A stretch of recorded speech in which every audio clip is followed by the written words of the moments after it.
Remember, there are multiple ways to win. Good luck, everyone. We'll see you back here on Monday night. Live from Augusta, we're watching News 1226 at 11. The Augusta Air Show dazzled for those in attendance and honored the lives lost before Memorial Day. We'll hear from those who attended in just a moment. But as we look forward to Memorial Day, Monday, and honoring those who died in service for our country, this is a video from those strong storms yesterday, specifically from a viewer in Glasscock and Warren County, the Warren County area on Highway 80. As we're trying to avoid those views, Emily. Kind of what are we expecting moving into tomorrow and Monday?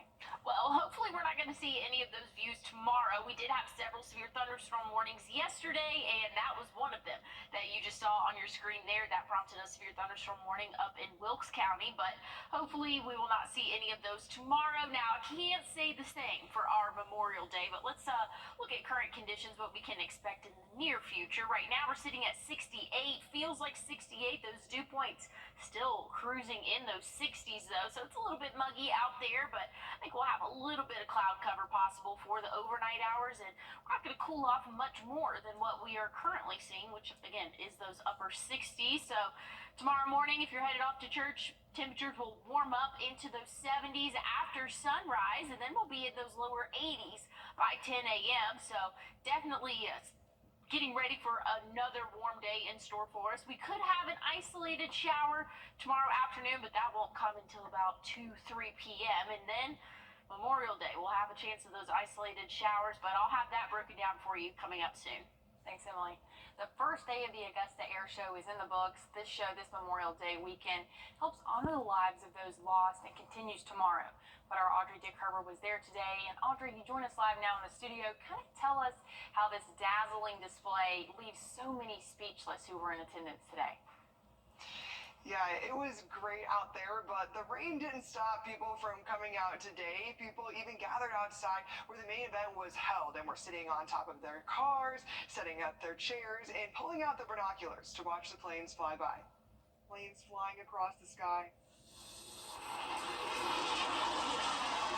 Sounds so loud, you can't help but watch them off.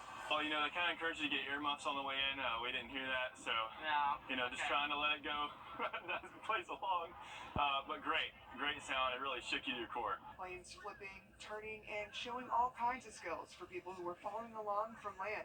It's really cool being out here on the runway. That's where we're standing right now, and it's fantastic, really loud planes, and a lot of fun. Some even traveling in from out of state. We're here from Auburn, Alabama. We're big fans of even aerospace in general.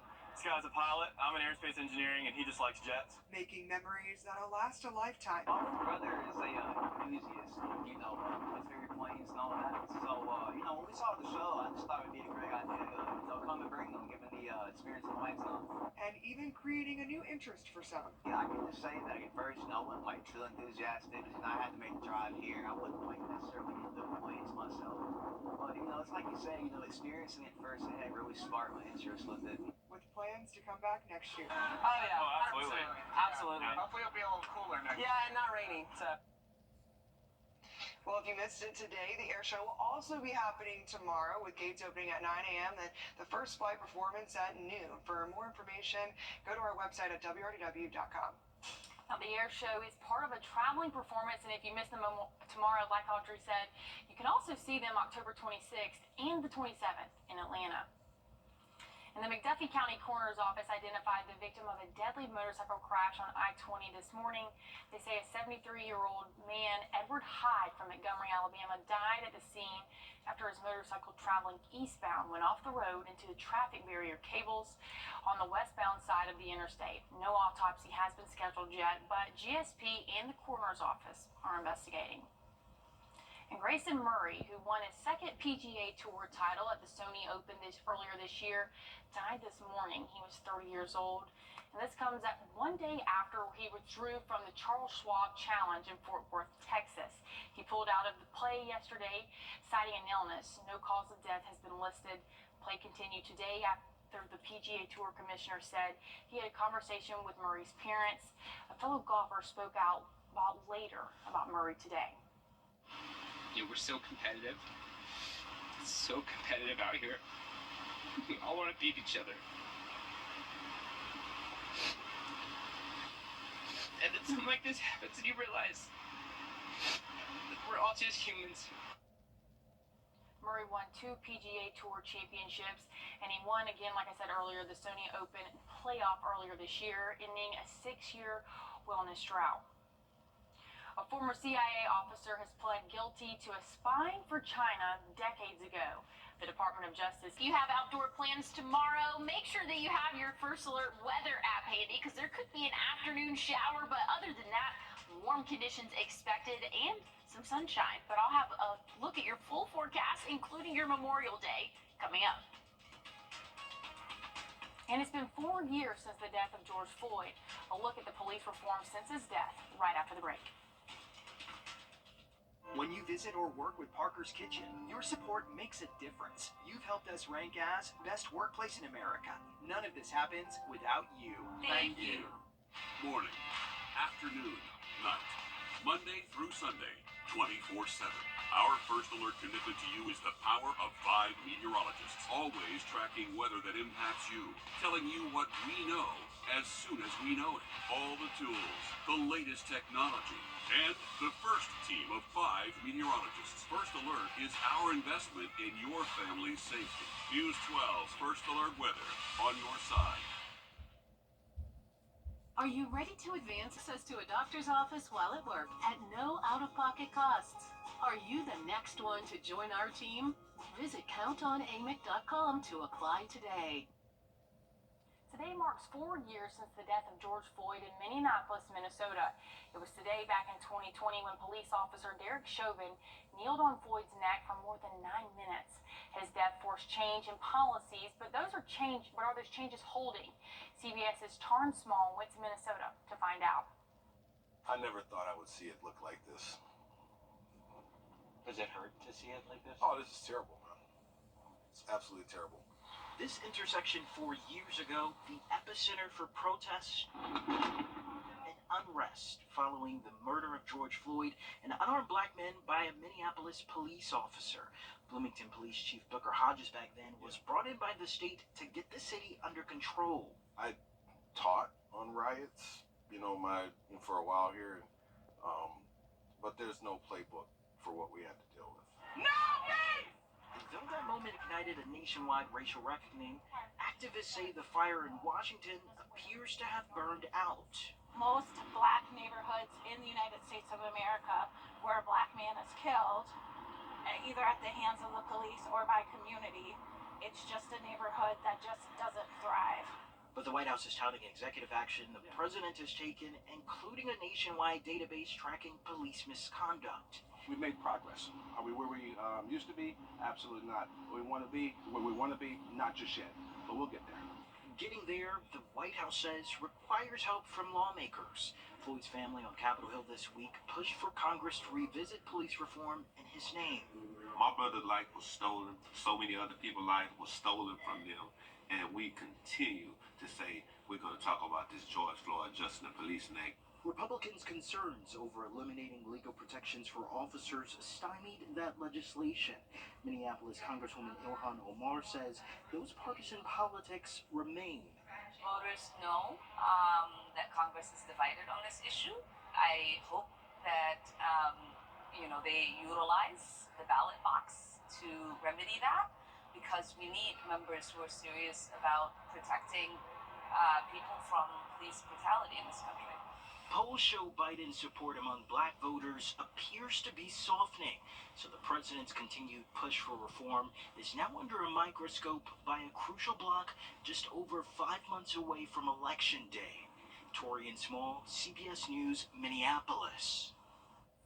A report from the Union of Concerned Scientists says Tyson Foods has released 371 million pounds of pollutants into waterways in the United States. The report says it happened from 2018 to 2022. The 2 researchers doing the report had to send it to the EPA. They said Tyson Foods was operating within the EPA's guidelines, but now the EPA is trying to amend those guidelines. And there are new developments in Alec Baldwin's involuntary manslaughter case from the Rust shooting. what a judge decided to say today after the break. Overnight tonight, we can expect to see temperatures drop off into those middle and upper 60s. So mild start to our Sunday, but hey, rain is in the forecast. I'll let you know when after the break. Is that your .com. Trust meteorologist Chris Still for your first alert.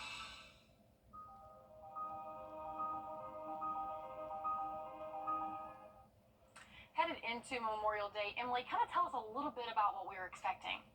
Well, Hallie, we saw a few isolated showers this afternoon, and the same can be said for both tomorrow and Monday. But hey, less chance of rain for our Sunday, fortunately for us. But hey, SRP Park, they just wrapped up the game at Green Jackets there, so they're clearing out the field, still have the lights on. 68 is the current temperature right now, so still pretty mild out there. So a mild start to our Sunday, but a dry start to our Sunday. So that's some good news there. You won't need a rain jacket as you head out the door tomorrow. You might need it later on in the afternoon. But again, we are dry and clear right now. Few clouds out there, but overall, mostly clear conditions overnight. Tonight we'll drop off into those middle and upper 60s for those overnight lows before we warm up into those 90s. Tomorrow afternoon, we could see a pop-up shower after the noon hour possible. But I think by the time that the sun sets, conditions are going to become a lot more stable. Much better conditions for the overnight hours. Now, Monday, a little bit of a different story. Starting off nice, mostly sunny, maybe a few clouds out there, and then we could see some rain moving in again after midday, and then some isolated showers could stick around throughout the later afternoon and evening hours for us. So here's a timestamp roughly around dinner time Monday that we could see a few showers out there, but should be out of our hair for the start of our Tuesday. But I want to take a look at temperatures. Again, this is the heat index, so this is the feels like temperature of what we can expect tomorrow afternoon. Close to 100. We'll be in those upper 90s, so a very warm day in store for us for our Sunday. I know a lot of people are outdoors, lots of activities going on. Make sure that you are staying hydrated. It is going to be a warm day.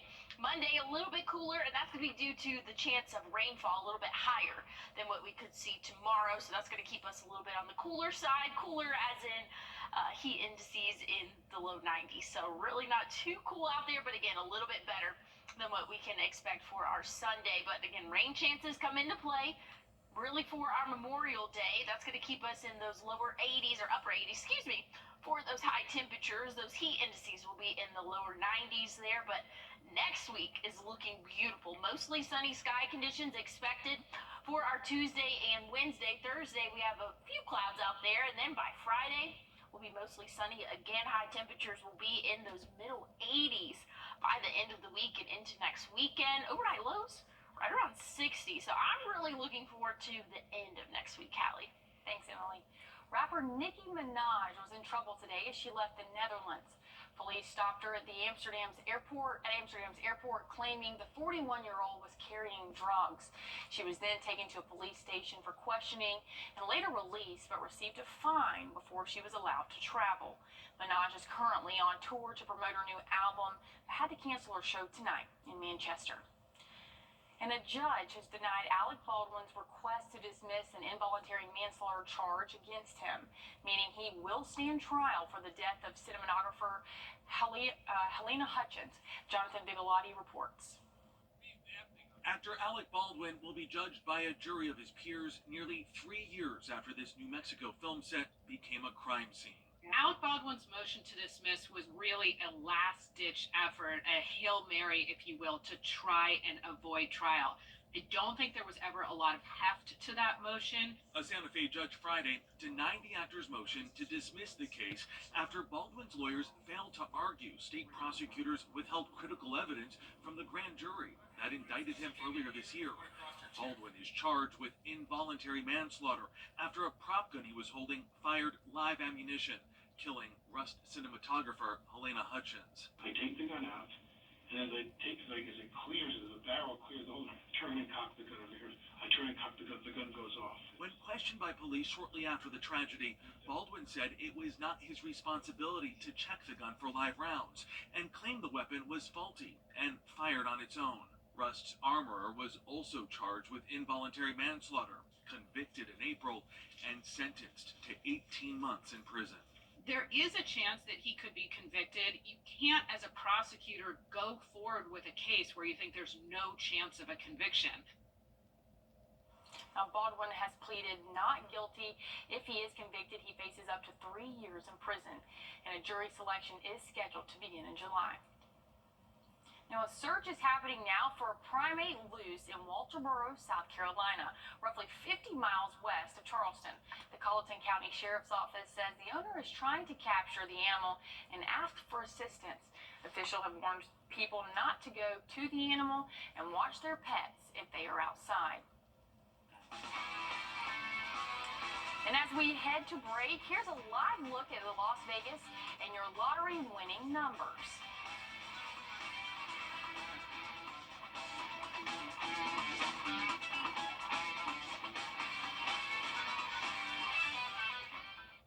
Lottery is First Alert Radar, powered by Jim Hudson Automotive Group. On your sideline. And there was just enough time left in the hourglass, enough ink left in the pens for one of the most decorated basketball classes in Westside history to make their mark once again. A trio of state champions will now officially play at the next level. Over at the Patriots gym, DeMarco Middleton, Levante Ivory, and Bobby Blackwell all signed letters of intent to play at the next level. Middleton will head to USC Salkehatchie. Blackwell will go to Brewerton Parker College. Ivory will take his talents to Ball State. And while Ivory only played one high school season with the other two, this group has been playing together long before that. I'm gonna miss the team a lot, though. We really grew up to the men we is now. And Coach Hunter, he's a wonderful guy just to look up to. And he taught me a lot while I was here. I mean, it's kind of surreal that I'm doing my brothers that I've been playing with since 3rd grade, playing against since 3rd grade. So, like I said, it's surreal.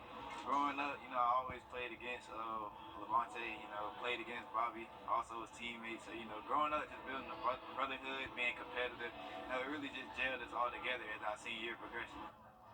While at Westside, they've earned 3 consecutive state championships and an 81-14 record over the last 3 seasons. What's it like to learn from an NFL player? Well, a few over at the Bluff today can now answer that question. For the last 3 years, Silver Bluff grad and current Eagles defensive end Teron Jackson has returned to his roots in former field to put on a kids camp. It never gets old. Honestly, the excitement gets more because, when I see them and then when I come back every year and then you kind of see them getting better and better. He was right. There really is no place like home. Anytime I can come back and just get on this field, man, it always feels good. I play a lot of Friday night lights here, man, so it's always a blessing to be able to get back. It's hard to tell who was more excited, Jackson, the NFL player, or his former coach. Coach Hayes actually kind of convinced me to come back and start playing football because, I kind of started off playing basketball, and in my sophomore year I came back. And, man, Coach Hayes, he did a lot for me, man. He used to pick me up from home, whenever I didn't have a ride for summer workouts, come here, and we'll pass out on the field running 100s and 110s. Teron Jackson's a big part of Silver Bluff. I was able to coach him when I coached here earlier, and love him. He's one of my favorite players, my favorite students. My wife taught him. He's just one of a kind. So having a third camp in a row, 3rd annual camp here, special, with Teron coming back, giving back to his community where he's from, is a big deal. A big deal for the more than 70 that signed up, serving up plays, and advice. It don't matter what side you is, if you can play and you work hard, you can get to where you want to be. And that you can always come home.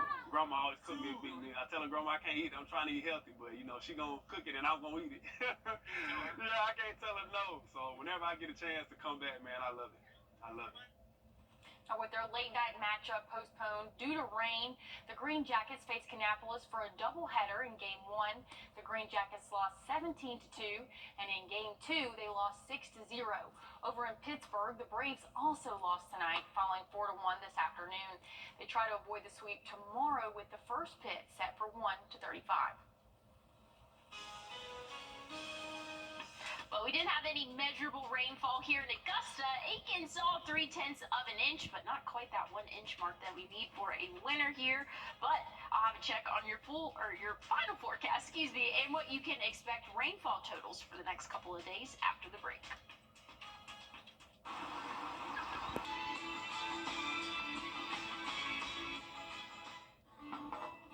we ready for this? Let's, Grandma. Hayden, do you want to cut the banana? Okay, let's do it. Look at him. Now comes the best part, the bluebell ice cream. Oh, that's fun. Hey, how about some chocolate? And some sprinkles. How's this, Grandma? That looks so yummy. You know, your mom is gonna love this. Don't forget a spoon. This bear was seen in Hillsborough County, Florida, in a tree this afternoon. A Facebook post from the sheriff's office there says the black bear was seen running through an apartment in Tampa. Officials later said it was the same bear they found earlier in the tree. Crews tried to lure the bear down with pastries and get it into a cage, but it's unclear if that worked. Now, Emily, let me tell you, I don't know that I'm going to ever lure a bear with pastries. I think I'll be running with the pastries to the car. Yep, definitely not gonna try to lure a bear. No. But Florida, I feel like you wouldn't really think that there's bears there, but there are actually a lot of black bears in Florida. Oh, yeah. You know, I have a lot of friends that have never seen a bear before, but some of my friends, I have friends that live in Tampa, and they've seen them. We're not talking the zoo, like out and about. And hopefully they're not trying to lure them with pastry. No. Because, not for me. Not for me there. What we got this weekend for the weather? Want to take one last look at what we have. Monday for Memorial Day, a higher chance of showers and thunderstorms, mainly for the evening hours. But hey, next week, looking beautiful. Mostly sunny conditions and a little bit of a cool down by the end of the week. Thank you for joining us tonight. We'll see you tomorrow. The morning show begins at 6 a.m. Have a great night.